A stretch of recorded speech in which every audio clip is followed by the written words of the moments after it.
Povo e muito feliz aqui estou recebendo o Roberto Weber hoje, né? Vamos passar o currículo, ele estava brigando comigo aqui nos bastidores, tem que passar o currículo inteiro, né? Roberto Weber hoje professor, contador, né, de profissão e também o coordenador da instituição FACIP. É meu filho caçula, né? E o que mais, Roberto? Bom dia, Marlene, bom dia, Raíssa, bom dia a todos aqui no estúdio. Satisfação estar aqui, obrigado pelo convite. Coordenador do curso, né? Do curso, coordenador do curso de contabilidade. Exato. Importante colocar. Estou à disposição aí para contribuir, quero saudar a todos os sorrisenses, aí o pessoal que nos ouve na região também, a vasta audiência desse programa e dessa emissora. Uma satisfação e eu estou à disposição. Perfeito. Então, bora falar do assunto do momento para quem se preocupa em manter as coisas em dia, né, Roberto? Que é a declaração do imposto de renda, temida por muitos, mas pelo que eu entendi aqui, ele estava explicando algumas coisas para a gente. Não é para a gente temer, é para a gente se organizar. É mais ou menos isso? É por aí, Marlene. É importante a gente explicar algumas regrinhas e mais importante ainda é a gente pensar, né, na qualidade ali da informação que acaba sendo declarada. Por quê? Porque quem eventualmente faz a sua declaração de imposto de renda está buscando normalmente comprovar que tem algum tipo de renda ou pelo menos não ser autuado pelo fisco, né, pela Receita Federal. Então, a primeira coisa que a gente precisa deixar claro é que existem regras de obrigatoriedade. Então, existem pessoas que têm a obrigatoriedade de declarar o imposto de renda uma vez por ano. E a informação que a gente declara é sempre relativa ao ano anterior. Então, este ano de 2025, a Receita Federal abriu as declarações a partir de ontem, dia 17 de março. O prazo final, para que já fique claro para todos, é apenas até o dia 30 de maio de 2025, né? E aí existem algumas regrinhas no meio que a gente vai ter que tomar alguns cuidados, não só eu como contador, mas os contribuintes também, os demais colegas da profissão. Então, por exemplo, a gente teve uma grande mudança nesse ano que, infelizmente, foi uma grande decepção para todos os contadores, que a Receita Federal deu um passo para trás. Nós tínhamos avançado tecnologicamente em que foi possível unificar as informações de várias declarações diferentes para que o contribuinte não caísse na malha fina por falta de uma informação ou pelo desencontro de uma informação. E no seu anúncio feito na semana passada, a Receita Federal, infelizmente, nos disse, e disse para todo o Brasil, que as informações do que a gente chama de declaração pré-preenchida, que é esse cruzamento de informações já previamente declaradas pelas empresas, enfim, né, uma série de obrigações que as empresas têm, vai ser disponibilizada apenas no dia 1º de abril. Então, pela primeira vez, depois deste grande avanço tecnológico, nós vamos dar um passo para trás, é um retrocesso de fato, toda a classe concorda, que nós precisaremos esperar até o dia 1º de abril, não para fazer a declaração, eu já posso fazer ela hoje, tá? Mas infelizmente a chance de cair na malha fina, né, como a gente chama, que é aquele ato de fiscalização da Receita Federal, vai ser muito grande, porque tem empresas retificando informações, tem empresas fazendo novamente a declaração, ajustando alguma informação que faltou, e a Receita Federal só vai disponibilizar isso a partir do dia 1º de abril. Fica complicado, então, né? É de fato um retrocesso. Isso foi um choque para todo mundo. A gente já vinha fazendo isso há pelo menos 2, 3 anos, né? Sempre na data do lançamento a informação pré-preenchida estava lá. Então, só para explicar de forma prática, sem ser muito técnico, Marlene, a informação que a gente declara no imposto de renda da pessoa física, ela precisa necessariamente ser a mesma que a empresa declarou sobre o seu empregado, por exemplo. Então, todas as empresas declaram anualmente informações das retenções, inclusive a retenção do imposto de renda. Isso já está com o governo hoje, já está na Já mão está deles. desde o dia 28 de fevereiro. E já poderia, sim, de fato, ser disponibilizado. Tanto que nos anos anteriores era disponibilizado quando a declaração começava. Mas aí, infelizmente, não explicaram o motivo, né? Enfim, não deram detalhes sobre isso. E a gente agora vai ter que aguardar. Então, na prática, já pode fazer? Pode entrar em contato com o seu contador, caso você já tenha, né? Se você não tem, procure um, que a gente vai conversar sobre os critérios aí. O que tem que tomar cuidado? É que a documentação tem que estar toda certinha, porque, infelizmente, a chance nesse primeiro momento de cair na malha fina é muito grande. A gente vai ter um aumento para mais de 46 milhões de declarações no Brasil, né? Esse ano de 2025 é a expectativa. E esse aumento vai indicar, inclusive, algumas pessoas que estão fazendo pela primeira vez. Então, necessariamente precisa ter esse acompanhamento, né? Não é obrigatório por lei, mas muitas vezes o contribuinte não sabe, né, como declarar uma informação e se declarou errado, está assumindo a responsabilidade. Portanto, tem que responder depois. Por que é importante fazer a declaração de renda? Tem pessoas que são obrigadas e tem pessoas que não são obrigadas. que a gente pode falar sobre isso? Critérios e por que é importante atender esse chamamento se eu sou obrigada, ou mesmo que eu não sou, você dizia antes que também é importante declarar. Exatamente, é extremamente importante porque o imposto de renda segue algumas regrinhas fundamentais, né? Onde eu explico quais foram as origens dos meus rendimentos, de onde veio o dinheiro que eu ganhei no ano e quanto que eu gastei efetivamente. Talvez não em todo o grau de detalhamento, com todas as receitas que a gente chama e todas as despesas, né? Os rendimentos e os gastos. Mas de forma bem prática, Marlene, é extremamente importante que faça a declaração de imposto de renda até quem não está obrigado, por conta justamente da comprovação, porque dali eu tenho um controle em relação à evolução do patrimônio dessa pessoa. Então, se ela pensa, por exemplo, em fazer um financiamento, comprar uma casa, comprar um carro ou operacionalizar de alguma outra forma assim, o acesso a algum tipo de crédito, esse imposto de renda vai ser obrigatório, porque ele é o único documento que nós temos que unifica todas essas regras. O meu imposto de renda é o mesmo que o seu, ele segue as mesmas regras. Então, a comprovação de renda é aceita por qualquer banco, por qualquer instituição financeira, enfim, né, qualquer construtora que esteja te vendendo ali uma casa, por exemplo. E isso vai ser necessário para comprovação, para que você possa acessar, às vezes, o sonho de uma vida, né? Isso é um exemplo bem prático e bem simplório, mas é o que geralmente justifica. Sorriso tem 20 mil pessoas e famílias esperando para comprar uma casa própria. Exatamente. Então, por conta das regras serem padronizadas, é extremamente importante que eu siga essas regras. Eu posso ter outros documentos que comprovem a renda, mas muitas vezes eles seguem algumas regras variadas que são ajustadas para esse imposto de renda que a gente chama, para essa declaração anual. Ela é uma declaração anual e quem está efetivamente obrigado, Marlene? Aquelas pessoas, são 8 critérios diferentes, então eu vou citar alguns aqui para simplificar e a gente ser mais objetivo também. Mas o fundamental é receber rendimentos tributáveis, e aí começa aquela tecnicidade, né? Aquela coisa mais técnica. Que é tributável. Exatamente. Então tem uma série de pontos ali, a legislação aborda isso de várias formas diferentes, mas vamos resumir. A pessoa que tem um salário cuja soma ao longo do ano ultrapassou o valor de 33.800 e um quebradinho ali, né? 888 esse ano. Então, se a gente arredondar isso para 12, vai dar mais ou menos 2.800, 2.900 por mês, né? Então, aquela pessoa que teve rendimentos acima disso, de salário, por exemplo, ela já fica obrigada a declarar. Aí tem também as pessoas que tinham um patrimônio declarado até dia 31 de dezembro de 2024, por exemplo, uma casa, um carro, um terreno, ou a soma de todos esses bens com um valor acima de R$200 mil. Entre outros critérios, né? Se eu tive atividade rural, se eu tive rendimentos de aplicações financeiras acima de 800 mil, se não me falha a memória agora, se eu tive rendimentos recebidos de uma empresa que não está no Brasil, que está no exterior do país, e uma série de outros critérios. E o MEI? O MEI, ele não está necessariamente obrigado, tá? É importante que isso fique claro também, mas, de novo, reforço que é extremamente importante que seja feito, tanto da pessoa física, e o MEI, ele tem uma outra declaração própria que também é anual. Ah, entendi. São duas declarações distintas, uma do CPF e a outra da empresa, que a gente chama de CNPJ, né? A pessoa jurídica. Certo. Então, as duas declarações, curiosamente, têm o mesmo vencimento, que seria o dia 30 de maio, né? O mês de maio, para finalizar e para serem entregues. Normalmente, a gente faz a do MEI primeiro, do CNPJ primeiro e depois a da pessoa física, né? Mas isso depende de cada contador, de cada empresa, enfim, de cada contabilidade. Não é obrigatório que seja feito dessa maneira. Porque uma informação influencia na outra. O rendimento da empresa do MEI influencia o rendimento, né, o ganho que a pessoa física teve. E aí é extremamente importante. Muitas vezes o pessoal tem a empresa, ela é uma empresa pequena, não está no critério da obrigatoriedade, mas quando chega lá para fazer vou comprar uma máquina para ampliar o meu negócio, vou comprar um veículo, vou comprar alguma coisa, preciso de crédito, eu não tenho como comprovar renda. E aí fica para trás, né? Enfim, não consegue crescer e evoluir porque não está fazendo a declaração.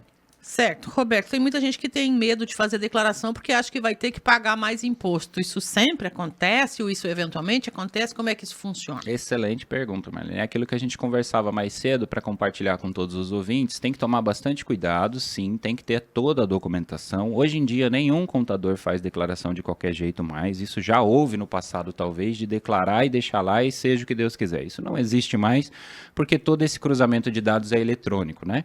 Então, a gente já tem uma velocidade velocidade mais rápida dessa informação. E aí o pessoal pensa assim, se eu estou obrigado, eu vou ter que pagar imposto. Na verdade, não. A gente precisa, infelizmente a legislação é complexa, mas a gente precisa fazer uma continha.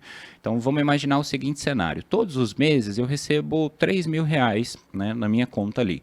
E aí eu tenho um desconto do meu salário, que já vem no Olerite, né, de, sei lá, R$20 por mês desse imposto de renda. Vai aparecer no Olerite de vocês escrito IRRF, que significa Imposto de Renda Retido na Fonte. Se você deixa de declarar, você pode ter algumas consequências estando obrigado, mas se você não entrou na faixa da obrigatoriedade e deixar de declarar, aquele imposto que foi pago, ele não volta para você. Então, isso é um pouquinho difícil de entender no começo, mas quando a gente para pensar, seria mais ou menos o seguinte, o imposto que você pagou no seu Olerite, que veio descontado e você não tem escolha, descontado lá em janeiro, fevereiro, março, o ano todo, ele já está na mão do governo. Então, a gente faz a declaração anual para fazer um cruzamento da informação do que foi descontado e do quanto de fato você deveria pagar. E aí, por exemplo, pode acontecer de você ter que pagar uma diferença maior, assim como pode acontecer de você ter de você ter o direito de restituir um valor, ou seja, receber de volta. Então, imagine que somando tudo foi descontado R$500. A gente faz a conta anual, que é uma outra metodologia, segue uma outra regrinha, e aí eu descubro que você só tinha que ter pago R$300.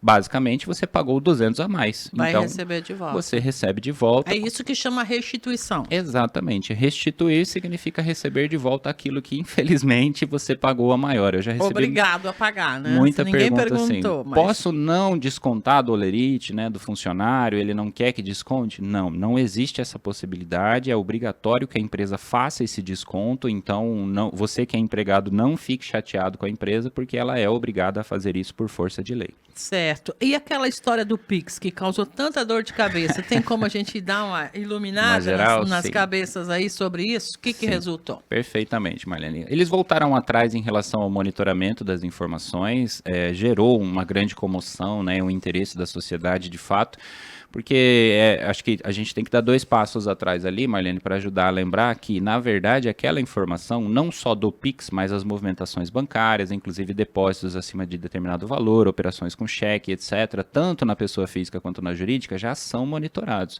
Isso acontece desde a década de 1990, antes de eu nascer. Só que a gente não presta A gente atenção. não sabia, exatamente. Mas os bancos, mensalmente, eles declaram informações, não de forma aberta, porque existe a legalidade do sigilo bancário, tá? Mas movimentações suspeitas, tanto o banco quanto, por exemplo, os escritórios de contabilidade precisam declarar essa informação. Então, na verdade, o que acontece na prática é que isso já vinha acontecendo e aí eles meio que atualizaram a norma na prática para incluir, além da movimentação de uma transferência, que a gente chamava de TED, né, antigamente, ou DOC, para incluir também a nova modalidade que é o Pix. Então, na prática, não mudou muita coisa. Depois, voltaram atrás dizendo que não iam monitorar. Foi um anúncio desastrado, na verdade, né? Foi, exatamente. A gente costuma ver muito balão de ensaio, né, que é chamado, que é aquela, vou avaliar mais ou menos o impacto. Vamos aqui e ver o que dá isso. Para ver qual que vai ser a reação do povo, né? E aí, felizmente, voltaram atrás, mas eu posso reforçar para vocês, assim, ainda existe a fiscalização, o monitoramento contínuo, tanto da Receita Federal quanto de outros órgãos, para que atividades ilícitas de fato sejam descobertas, né? Mas se você está dentro da legalidade, se você está tendo ali toda a assessoria necessária, se você está controlando as suas finanças, não há por que ter nenhum problema, tá? E aí existem várias regras diferentes, então a recomendação, Marlene, é sempre procurar um contador, um profissional especializado, para que ele possa analisar o cenário. Tá? Não dá para a gente dar muita resposta genérica aqui, porque cada caso é um caso. Perfeito. Estão perguntando aqui por que só declarar o MEI? Muitas vezes bancos ou financiamentos de lote não conta como declaração? É uma pergunta. Depende da forma como é declarado, mas conta sim. Eu vou dar um exemplo prático e matemático. O MEI ele tem a limitação de rendimentos mensais de até 6.750 se a gente faz o arredondamento, a divisão do limite anual. O MEI ele não tem limite mensal. Eu posso faturar num único mês R$40 mil, por exemplo. Desde que eu não ultrapasse no ano 81 mil ao longo daquele mesmo período, né, daquele mesmo ano. Então, Então, se eu faturei ali, em média, né, tive a minha prestação de serviço, a minha venda de mercadoria em 6.750, vai chegar no final do ano, eu vou estar dentro do limite de 81, e existe uma margem ali de mais 20% que a Receita Federal também aceita com alguns critérios. Mas vamos entender assim, o rendimento da empresa é que é o ganho que ela tem, o lucro que ela tem e a despesa que ela tem. É uma vida própria, né? É como se fosse realmente uma pessoa que a gente chama de pessoa jurídica. E o ganho da pessoa física é outro. Então, para que haja essa transferência do dinheiro da pessoa jurídica para a conta da pessoa física, para que eu possa pagar o meu aluguel, a minha despesa com água ou e etc. Ou a conta do lote que eu comprei. Exatamente. É necessário que exista essa transferência e a contabilidade registra isso. Então, existe uma forma correta de ser feita. Normalmente, o sócio de uma empresa recebe dinheiro dessa empresa de duas formas, que a gente chama de prolabore, que é o ganho do seu trabalho, e a distribuição de lucro. Por isso que tem que ter sempre um contador acompanhando. Que quem faz o cálculo dos dois é justamente o contador, o escritório de contabilidade. Mais perguntinha, dinheiro na poupança é declarado? Sim, e aí existe uma regra de obrigatoriedade, a poupança ela entra como um bem, que a gente chama, né? Então lembra que eu falei que se você tinha lá bens e propriedades de modo geral, a casa, o terreno, patrimônio, etc., a conta bancária entra nessa soma também. Né? Eu tenho lá R$3 na minha poupança, preciso declarar? Não, existe ali da própria Receita Federal uma discricionariedade, né, onde ela basicamente diz o seguinte, se eu tenho lá, eu tive um rendimento isento, que é o caso da poupança, e eu tenho R$100 na conta, eu sou obrigado a declarar? Não. Você pode, inclusive, não declarar. Acima de R$5.000 já é altamente recomendado. Particularmente, Marlene, eu e os contadores que eu conheço, a gente declara tudo. Por quê? Declarando as origens, ou seja, de onde veio o dinheiro que eu acabei gastando, como ele entrou e com o que eu gastei, eu tenho como explicar tudo. Então é melhor que essa história fique toda por completo e muito bem contada. Em caso de fiscalização, lembrando que cair na malha fina não é necessariamente um problema, é nada mais nada menos do que ter que explicar a informação que foi declarada. Então isso faz parte também do processo. Não significa que eu já vou tomar uma multa, que eu vou, enfim, né, ser penalizado. Agora, se eu estou obrigado a declarar por algum critério, dentre esses 8, a gente citou 3, 4 aqui, e eu não declaro, aí eu posso ter até o meu CPF bloqueado. Perfeito. Você pode ficar um minuto mais? Tem pergunta chegando? Mas eu tenho que atender o intervalo comercial. Por favor, vamos lá. Para mim. Vamos lá. Bom dia, Marlene. Bom dia, professor. Responde para mim aí. Nós somos assentados. Minha esposa é a dona da inscrição estadual. Nós precisamos declarar o imposto de renda? Ela tem como obrigação declarar ou não? A gente emite nota fiscal, tudo certinho, mas não temos contador. Nós não conseguimos pagar porque contador fica caro para nós. O que nós devemos fazer? Bom dia. Bom dia, perfeito. Como é o nome do amigo? Ele não falou o nome dele, mas ele é nosso ouvinte de Vera, sempre, né? lá de Vera. Um abraço. Região. Satisfação conversar com o senhor, com a sua esposa. Vamos lá, vamos responder a pergunta em partes para facilitar ali o entendimento e até compartilhar com os demais. Primeiro ponto, para saber se está obrigado na atividade rural, precisa somar todos os rendimentos, ou seja, tudo aquilo que foi vendido da produção rural ao longo do ano de 2024 e ver se isso é superior a 165 mil. Tem uns quebradinhos ali, mas vamos arredondar para facilitar a nossa vida, né? Então, as notas fiscais se supera 165 mil reais. Exatamente, de 1º de janeiro de 2024 até 31 de dezembro de 2024. Superou? Tá obrigado, tem que fazer, senão vai ter um problema com o CPF.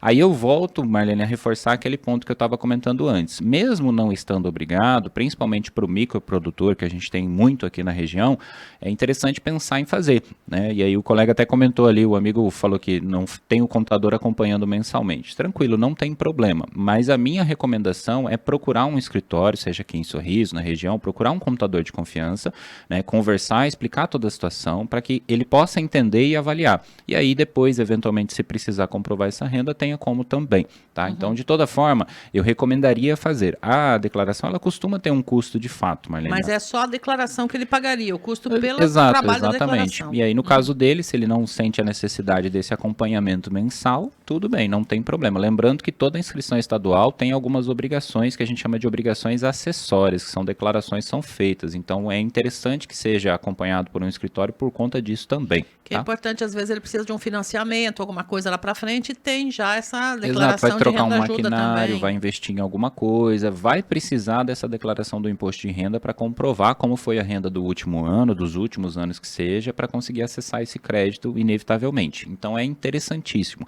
E aí, já vou fazer um adendo aqui também, que faz parte dessa nossa visão de modo geral, mas infelizmente, como a legislação é muito complexa, isso dá muito trabalho para o profissional da área, tanto do direito quanto contador. E aí, muitas vezes, o pessoal pensa assim, olha, eu não tenho condições de bancar mensal, né? Pagar o contador. E a gente acaba, inevitavelmente, eu sei que não é na maldade, mas eu sempre reforço isso para os meus alunos e para os colegas, não é um custo, pensa sempre como um investimento, porque um contador consegue economizar imposto, evitar muita dor de cabeça, tal qual qualquer outro profissional de qualquer área, né? E aí, às vezes, esse investimento, ele diminui tanto a sua dor de cabeça, que ele vai valer muito a pena, né? É claro que existem cenários e várias situações diferentes, mas é extremamente importante pensar nisso como um investimento para você se sentir seguro, não ter nenhum problema, porque, por exemplo, a dona Receita Federal, ela pode te cobrar informações dos últimos 5 anos. Eu não lembro nem o que eu almocei ontem, Marlene. Imagina conseguir provar o que aconteceu há 5 anos atrás. E dos trabalhos do contador e do escritório é justamente guardar esses documentos, os registros, facilitar esse acesso à informação e deixar tudo certinho, né? Então é extremamente importante. No caso do amigo ali, então, assim, para dizer se é obrigado ou não a declarar, teria que ver essa questão do rendimento, né, a soma desse valor que foi vendido em nota fiscal, e mesmo que não ultrapasse, eu recomendaria até para os pequenos, para que eles possam ir construindo esse patrimônio. Um dia vai precisar fazer inventário, um dia vai precisar fazer deixar o seu legado, seu patrimônio adiante, e vai ter que estar tudo regular. Então é importante ter esse acompanhamento. Menos dor de cabeça depois. Sem contador, a gente consegue fazer declaração, Roberto? Consegue. Isso é extremamente importante também que seja explicado, Marlene. Na verdade, não é uma obrigação do contador. É uma obrigação de cada cidadão brasileiro que se enquadre nessas regras. Então, o cenário perfeito na cabeça ali, no pensamento dos auditores da Receita Federal e dos nossos legisladores, é que o cidadão brasileiro conhece todas as leis e tributações. Deixa então, ele sonhar com isso, né? Fala sério. Você deveria saber todas essas legislações e fazer a sua própria declaração. Então, precisa do contador? Não. Só que aí a gente sempre fala, toma muito cuidado, né? Não é declarando de qualquer jeito, não é no eu acho, não é sem ter a certeza. Pelo menos, né? Exatamente. A gente teve uma atualização do regulamento do imposto de renda em 2018, que não vinha sendo atualizado desde 1999, Marlene, e são mais de 1000 artigos. Então, é bem pequenininha essa lei, que é pra gente saber de A a Z, né? Exato. É bem pequenininha. Então tem que estudar bastante, tem que aprofundar bastante em alguns temas para fazer tudo certinho, para não ter nenhum problema e não ter depois nenhuma dor de cabeça. Às vezes acontece, mas isso também está tudo bem se você tem esse acompanhamento profissional, sabe? Fica tudo bem no final porque você prova as informações que você declarou e presta tudo ali, presta as contas, né, à Receita Federal. Quando você fala em provar, é juntar documento. Exato. Que documentos são esses? A documentação fundamental que a gente tem, lembra que a gente falava da pré-preenchida? A maior parte dos documentos já vinha com esse filtro eletrônico, então eliminou-se ali muita coisa que era no papel antigamente. Infelizmente, nós ainda precisamos pedir muitos documentos. Então, por exemplo, se você tem algum recibo que ele ainda não é eletrônico de alguma despesa, para a gente saber se ele pode ou não ser deduzido ali do valor do imposto a pagar, a gente precisa olhar esse documento, né? E aí tudo aquilo que é digital, a gente pega dessa pré-preenchida, que é um cruzamento de informações das declarações que a gente chama de DIRF, de MOB, de MED, enfim, o que as empresas declaram. E aí, como isso ainda não está disponível, se hoje a gente for fazer a declaração, basicamente eu tenho que ter tudo no papel primeiro. Documentos pessoais, esse ano, abre aspas, aí a grande vantagem que a Receita falou que trouxe para simplificar a declaração foi dizer que ela tirou a obrigatoriedade do número do título de eleitor, entre outros elementos. Nossa, que servição. Exato, mas deixou de lado o principal, que era esse cruzamento antecipado de informações para facilitar a vida do contribuinte. De novo, não é do contador, né? A gente só presta as informações. Exato. Perfeito. Então, a documentação são todos os comprovantes de rendimentos, né? Aí, lembrando, não é o olerite mensal, a empresa ela tem que fornecer o que a gente chama de informe de rendimentos, e o principal, talvez, Marlene, que o pessoal esquece, são as aplicações que os bancos também disponibilizam. Então, se você tem uma conta bancária dentro do aplicativo do seu banco, lá no caixa eletrônico, ou até mesmo com o gerente na unidade física, se tiver, você consegue esse informe de rendimento da instituição financeira. Isso é necessário por quê? Porque ali eu tenho um saldo de quanto que estava a conta no dia 31. E ali é o que é usado como um critério de obrigatoriedade ou não. Então, lembra que a gente falou da poupança? A poupança também tem um informe de rendimentos com saldo no início do ano de 2024 e no final. Na prática, o que eles querem saber com essa informação? Se você teve um ganho patrimonial, se você tem mais dinheiro do que você tinha quando começou o ano de 2024. E aí, caso você se enquadre na obrigatoriedade e teve esse ganho, você pode, de fato, ter que pagar um imposto de renda. Né? E aí a matemática depende muito de cada caso. A gente precisa sempre avaliar quanto que foi ganho, quanto que foi gasto, por isso que é importante guardar toda a documentação, enfim, ter todos os registros. Documentos pessoais básicos, se tiver filhos, também precisa dos documentos dos filhos, para que eles sejam lançados na declaração, registrados como dependentes. Isso muitas vezes ajuda. Quem paga a pensão alimentícia também, já judicializada, com decisão transitada em julgado, ou homologado, né, conforme acordo entre pai e mãe, por exemplo, também precisa do documento oficial e apresentar isso para o escritório para que o escritório possa avaliar ali o uso dessa despesa que a gente chama, Sim. que vai ajudar a abater o imposto. Então, não são todos os documentos do dia a dia, mas os principais, o rendimento e todos aqueles gastos fundamentais que a gente tem para a nossa vivência. Então, já me perguntaram assim, eu abasteço toda semana, tem que guardar esse comprovante de combustível? Não, porque isso necessariamente não é. Mas se você fez uma consulta médica, por exemplo, que a gente não tem restrições nas despesas de saúde, é extremamente importante. Existem regras limitadoras das despesas, e aí para você ter uma ideia, Marlene, a Receita Federal ela aceita que a gente faça a dedução de uma forma simplificada, sem nenhum documento para provar. Só que ela limita isso a R$16 mil por ano. Então, se a gente fizer a conta, 16 mil dividido por 12 é como se você gastasse apenas R$1.000, mil e pouquinho, né? Por ano para sobreviver, por mês, né? Para sobreviver. E a gente sabe que as pessoas gastam muito mais do que isso, né? Muito bem, mas tem que guardar os documentos que forem principais aí, importantes também, né, Principalmente se eles forem da área da saúde e da educação. E aí a gente consegue utilizar para reduzir o valor do imposto. E trazer a restituição, se for o caso. Exatamente. Em relação ao prazo, é importante cumprir o prazo. Exato. E lembrando que aqueles que declararem com a chave do Pix, segundo a Receita Federal, continuarão com uma certa prioridade. Então, a gente tem um critério de recebimento que são acima de 80 anos, né? As pessoas com acima de 80 anos. A ordem de declaração também influencia, tá, Marlene? Aí a gente tem lotes de restituição. Então, os lotes começam a partir do dia 30 de maio, ou seja, acaba a declaração, paga o primeiro lote. Então, quem declara primeiro, recebe primeiro. Exatamente. E dos que recebem primeiro, quem já declarar essa semana, por exemplo, entra nessa ordem de chegada, digamos assim. 80 anos, depois 60 anos, depois a chave Pix, depois que vai aparecer ali, por exemplo, uma transferência bancária, né? Que é a conta que eu informo onde eu quero receber. Então, se eu tenho no meu CPF uma chave Pix, eu preciso passar isso para o contador também para que ele coloque, já que eu vou ter a restituição, eu consigo entrar na ordem de prioridade. De novo, a expectativa é 46 milhões, né, Marlene? Então, se o pessoal deixar para depois, vai acabar recebendo lá em setembro de 2025 apenas. Maravilha. Da nossa parte, satisfeitas as curiosidades até aqui. Se precisar, a gente volta, né, a convidar aí o professor Roberto ou algum colega também para falar sobre o tema. Sabemos que tem muitos bons contadores, né, aqui em Sorriso, mas fico muito grato, Roberto, pela sua contribuição aqui hoje. Tem algo mais? Eu tô feliz de voltar aos microfones. Queria deixar um beijo aqui grande, né, para todos os ouvintes aí, um abraço especial. Sei que é um programa de extrema relevância, de extrema importância para nossa cidade, tem ajudado a cidade a crescer com os trabalhos de fiscalização do jornalismo sério que vocês levam. Eu acompanho o trabalho da Marlene Maria. Para quem está em casa e não sabe, né, acho que é bom reforçar aquela primeira curiosidade, né? Trabalhamos juntos há alguns anos atrás, eu era também deste meio, né, do rádio, Roberto da comunicação. Foi apresentador, comunicador, repórter, Exato, trabalhei alguns anos, inclusive, com a Marlene Maria. Então, além dela ser a minha mãe, eu também conheço o seu trabalho profissional há muitos anos, né? Então, estou satisfeito, feliz e alegre de poder contribuir. Estamos à disposição, não só eu, tá, gente? Qualquer contador, qualquer profissional, procure, peça orientação. Normalmente, na primeira conversa ali, a gente faz isso de forma até gratuita, né, para ajudar as pessoas. E lembrando que a gente trabalha pro contribuinte, tá, Marlene? Isso é muito importante que fique claro. Não para o fisco. Exatamente. Tem gente que tem até medo pensando assim, não, você vai me fazer pagar mais imposto. Mas, na verdade, é o oposto. A gente faz e ajuda as empresas e as pessoas a economizarem. Esse é o nosso grande trabalho no dia a dia e na prática, né? Então, estou à disposição, volto sempre que convidarem. Se tudo der certo, a gente pensa em outras alternativas para trazer sempre mais informação para a população. Um beijo, um abraço a todos. Perfeito. Obrigado, Roberto, que também atua no escritório. Aqui eu estou no escritório ativo. Ativo aqui em Sorriso. Um abraço ao senhor Gerson, Exatamente. né? Toda a equipe lá. Grande de amigo. repente está ouvindo aí. Obrigada pela audiência também.